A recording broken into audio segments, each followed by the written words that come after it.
Celebrating 50 years. Majestic Jewelers. പേരശ്ശന്നൂരിൽ പുഴയിൽ ഒഴുക്കിൽപ്പെട്ട യുവാവിന്റെ മൃതദേഹം കണ്ടെത്തി. എടച്ചലം സ്വദേശി സഹദിന്റെ മൃതദേഹം രാവിലെയാണ് കണ്ടെത്തിയത്. ഫയർഫോഴ്സും മുങ്ങൽ വിദഗ്ധരും മത്സ്യത്തൊഴിലാളികൾ അടക്കമുള്ളവരും നടത്തിയ തെരച്ചിലിലാണ് മൃതദേഹം കണ്ടെത്തിയത്. ഞായറാഴ്ചയാണ് സഹദിനെ പുഴയിൽ കാണാതായത്. കുറ്റിപ്പുറം പേരശ്ശന്നൂരിൽ ഒഴുക്കിൽപ്പെട്ട സഹോദരനെയും ബന്ധുവിനെയും രക്ഷപ്പെടുത്തുന്നതിനിടെ മുങ്ങിപ്പോയ സഹദിന്റെ മൃതദേഹം ചൊവ്വാഴ്ച രാവിലെ 7 മണിയോടെയാണ് കാണാതായ ഭാഗത്തിന് സമീപം വെച്ച് കണ്ടെത്തിയത്. തിങ്കളാഴ്ച തിരച്ചിൽ അവസാനിപ്പിച്ച അതേ സ്ഥലത്തു നിന്നാണ് മൃതദേഹം ലഭിച്ചത്. പേരശ്ശന്നൂർ എടച്ചലം പന്നിക്കഴായിൽ അബ്ദുൽ കരീമിന്റെ മകൻ സഹദാണ് മരിച്ചത്.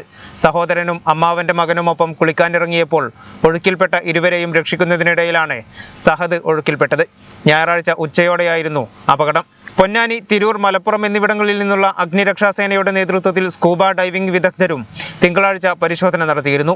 കൂടാതെ പൊന്നാനി കോസ്റ്റൽ പോലീസും ഇരുമ്പിളിയത്തു നിന്നുള്ള മുങ്ങൽ വിദഗ്ധരും കൂട്ടായിൽ നിന്നെത്തിയ റെസ്ക്യൂ യൂത്ത് വിംഗ് കൂട്ടായി സംഘവും പരിശോധന നടത്തിയിരുന്നു. തിങ്കളാഴ്ച വൈകുന്നേരം വെള്ളത്തിന്റെ കുത്തൊഴുക്ക് കാരണം രക്ഷാപ്രവർത്തനം നിർത്തിവെക്കുകയായിരുന്നു. പോലീസിന്റെ നേതൃത്വത്തിൽ നാട്ടുകാരും തിരച്ചിൽ നടത്തി.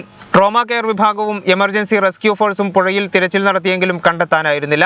നാട്ടുകാരുടെ നേതൃത്വത്തിൽ ഡ്രോൺ ഉപയോഗിച്ച് തിരച്ചിൽ നടത്തിയിട്ടും ഫലമുണ്ടായില്ല. രാത്രിയോടെ നിർത്തിവെച്ച തിരച്ചിൽ ചൊവ്വാഴ്ച രാവിലെ പുനരാരംഭിച്ചപ്പോഴാണ് മൃതദേഹം പുല്ലിൽ കുടുങ്ങിയ നിലയിൽ ലഭിച്ചത്.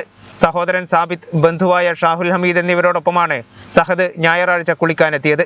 കുളിക്കുന്നതിനിടെ കയത്തിലകപ്പെട്ട സാബിത്തിനെയും ഷാഹുൽ ഹമീദിനെയും സഹദ് കൈപിടിച്ചു രക്ഷിച്ചു. ഇതിനിടെ സഹദ് കയത്തിലെ ഒഴുക്കിൽപ്പെടുകയായിരുന്നു.